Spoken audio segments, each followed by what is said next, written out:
Hello guys, good morning all of you and welcome back to our channel again. हम discuss कर रहे थे 12th chapter nature of light यानी प्रकाश की प्रकृति के बारे में। और लास्ट क्लास में हमने इंटरफेरेंस पे कुछ न्यूमेरिकल क्वेश्चन डिस्कस किए थे।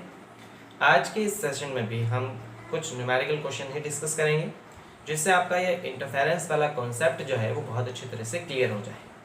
उसके साथ ही मैं बता चुका हूँ कि इंटरफेरेंस वाला ये जो टॉपिक है गाइस, ये एग्जाम पॉइंट ऑफ व्यू से काफ़ी इंपॉर्टेंट है। एग्जाम में डायरेक्ट डेरिवेशन क्वेश्चंस भी इसके पूछे जाते हैं, थ्योरेटिकल क्वेश्चंस भी इसके पूछे जाते हैं और न्यूमेरिकल क्वेश्चंस भी इसके पूछे जाते हैं।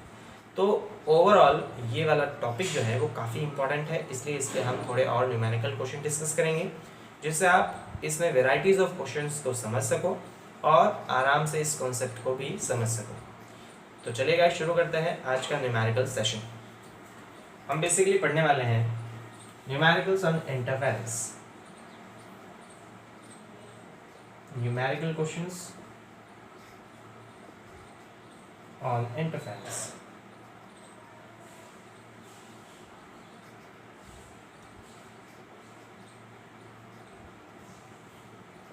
चलिए देखिए क्वेश्चन क्या है guys, very easy question.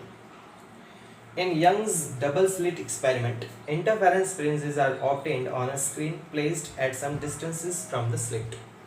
Young के डबल स्लिट एक्सपेरिमेंट में हमें पर्दे पर फ्रिंजेस प्राप्त होती हैं। On shifting the screen towards the slits by a distance of 5 into 10 to the power minus 2 meter. अब समझिए क्वेश्चन क्या है। क्वेश्चन ये है कि हमारे पास डबल स्लिट है S1 और S2 और हम इनके बीच की डिस्टेंस कितने लेते हैं, 2D लेते हैं एज वी ऑल नो। और स्क्रीन पर इंटरफेरेंस पैटर्न हमें मिलता है और स्क्रीन की जो डिस्टेंस होती है उसे हम कैपिटल D से रिप्रेजेंट करते हैं। ऑलराइट, मान लेते हैं स्टार्टिंग में ये डिस्टेंस D1 है। अब क्वेश्चन ये कहता है that on shifting the screen towards the slits by a distance of 5 into 10 to the power minus 2 metre. पहले ये पर्दा यहाँ पे रखा था, उसके बाद इस पर्दे को स्लिट की तरफ खिसका दिया जाता है, तो ये पर्दा यहाँ पे लाया जाता है और मान लेते ये दूरी कितनी हो जाती है, D2 हो जाती है। तो हमें क्या दे रखा है, हमें ये दूरी दे रखी है कि इसको कितना शिफ्ट किया गया है, तो ये दूरी हमें दे रखी है, ये दूरी कितनी होगी, D1 माइनस D2 के बराबर होगी। तो हमें क्या दे रखा है, गिवन में हम लिख लेते हैं D1 माइनस D2 दे रखा है, वो है 5 into 10 to the power minus 2 metre, 5 into 10 to the power minus 2 meter. Clear? The change in the fringe width appears as 3 into 10 to the power minus 5 meter. अब समझिए, जब अपन ने स्क्रीन को इधर लाया तो हमने क्या पढ़ा था गाइस कि फ्रिंज विड्थ जो होती है वो होती है लैम्डा डी अपॉन 2D के बराबर। अगर हम D को चेंज करेंगे तो फ्रिंज की जो विड्थ है वो भी चेंज होगी, तो हमने D को चेंज किया तो फ्रिंज की विड्थ भी चेंज होगी। पहले ही इस पर्दे पर हमें मान लेते हैं फ्रिंज विड्थ मिल रही थी β1 और जब अपने स्क्रीन को इधर लाया तो हमें फ्रिंज की विड्थ मिल रही है β2। अब दोनों में जो चेंज दे रखा है, कितनी चेंज होगी फ्रिंज की विड्थ, तो इन दोनों में जो डिफरेंस दे रखा है, फ्रिंज विड्थ में जो डिफरेंस दे रखा है वो है 3 into 10 to the power minus 5 metre. तो हमें दे रखा है β1 माइनस β2, यानी फ्रिंज की विड्थ में जो चेंज हो रहा है वो है 3 into 10 to the power minus 5 metre, 3 into 10 to the power minus 5 metre. If the distance between the slits be 1 into 10 to the power minus 3 metre, slits के बीच की दूरी हमें दे रखी है जो कांस्टेंट है और वो है 1 into 10 to the power minus 3 metre, 1 into 10 to the power minus 3 metre.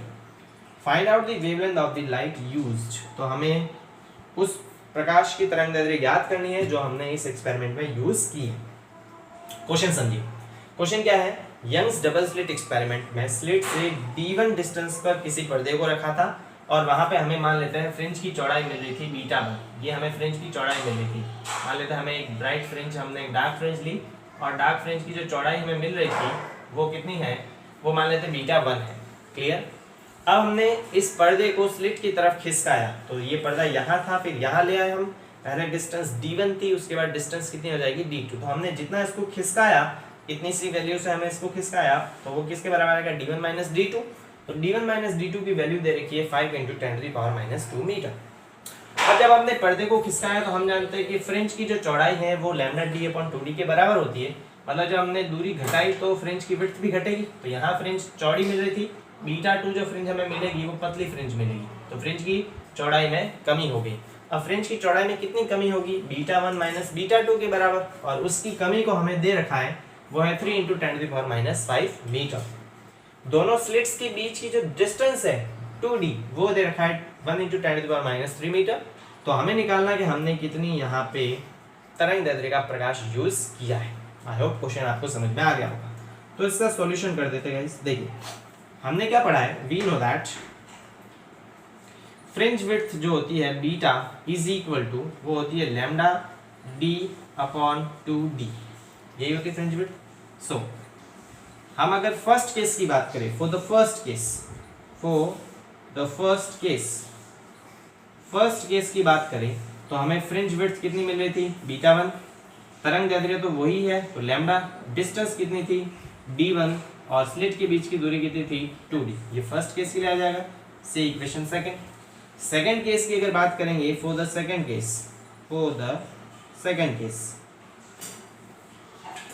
So second case में फ्रिंज की विड्थ कितनी मिल रही थी हमें, β2, तरंगदैर्ध्य तो वही यूज की, डिस्टेंस कितनी ले ली हमने, और ये वाली डिस्टेंस कितनी 2d। ठीक है, हमें दे रखा है β1 माइनस β2। समीकरण 2 में से समीकरण 3 को क्या कर देते हैं, माइनस कर देते हैं। इस डायग्राम को रफ कर देता हूँ क्योंकि ये डायग्राम समझने के पर्पज से बनाया था, इसको रफ कर देते हैं। सो इक्वेशन सेकंड में से इक्वेशन थर्ड को माइनस कर देते हैं। Equation second minus equation third, so we get यहाँ से β1 माइनस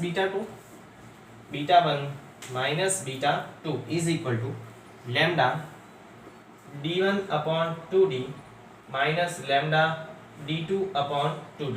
क्लियर है गाइस, यहाँ से आ जाएगा β1 माइनस β2 इज इक्वल टू, यहाँ देखिए λ/2d कॉमन है, यहाँ बचेगा d1 माइनस d2। ऑलराइट, अब हमें क्या निकालना है, हमें प्रकाश की तरंगदैर्ध्य निकालनी है लैम्डा। तो लैम्डा को छोड़ के बाकी सबको इधर भेज देते हैं। तो क्या आ जाएगा मेरे पास, लैम्डा इज इक्वल टू, ये इसके भाग में इधर आएगा तो गुणा में आ जाएगा 2d इंटू β1 माइनस β2, और अपॉन ये गुणा में है इधर आएगा तो भाग में d1 माइनस d2 के बराबर। ऑलराइट गाइस, अब सभी वैल्यू हमें पता है तो वैल्यू पुट अप कर देते हैं। ये आ जाएगा lambda is equal to 2d की वैल्यू कितनी दे रखी है 10⁻³ β1 माइनस β2 कितना है 3 × 10⁻⁵, 3 into 10⁻⁵ upon d1 minus d2 कितना 5 × 10⁻², 5 इंटू 10⁻²। वैल्यू पुट अप कर दी, आंसर फाइंड आउट करते हैं। So lambda is equal to 3 10⁻⁵ और -3 -8, सो 3 इंटू 10⁻⁸ अपॉन 5 इंटू 10⁻²। ये -2 ऊपर जाएगा तो प्लस हो जाएगा, इन दैट केस ये आ जाएगा 3 इंटू 10⁻�6 और upon 5।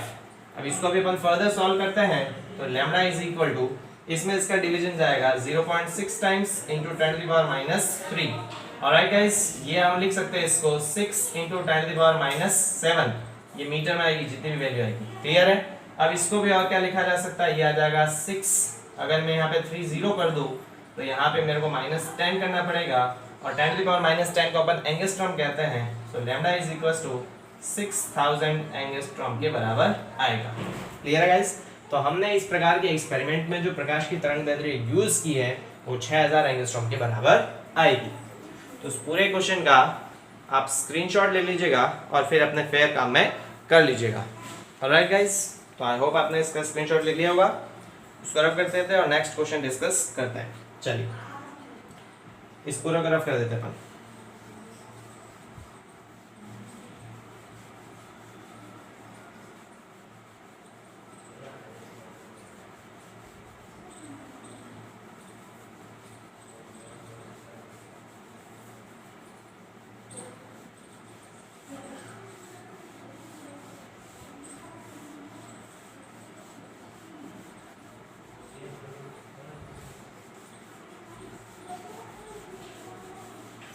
Okay, next question discuss करते गाइस।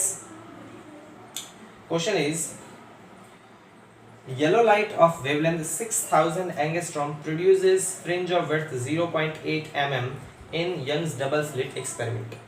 इसे पीले रंग की प्रकाश जिसकी तरंगदैर्ध्य 6000 एंगस्ट्रॉम है उससे जब हम यंग्स डबल स्लिट एक्सपेरिमेंट करते हैं तो हमें जो फ्रिंज की चौड़ाई मिलती है वो 0.8 मिलीमीटर मिलती है। ठीक है, सो गिवन क्वेश्चन है, जब अपन तरंग दैर्ध्य लैम्डा 1 बराबर 6000 एंगस्ट्रॉम यूज करते हैं तो उससे हमें जो तरंग क्या कहते हैं फ्रिंज की विड्थ मिलती है वो 0.8 मिलीमीटर मिलती है।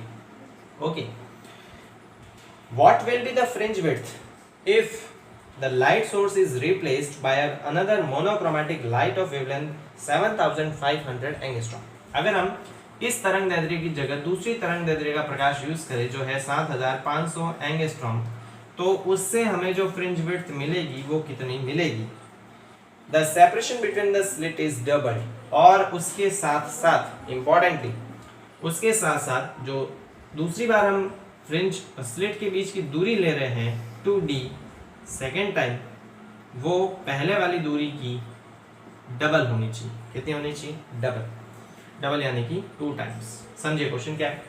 क्वेश्चन ये है कि डबल स्लिट एक्सपेरिमेंट में इनकी बीच की दूरी हम जानते हैं 2d होती है, तो यहाँ मैं 2d को x मान लेता हूँ। क्या मान लेता हूँ? x।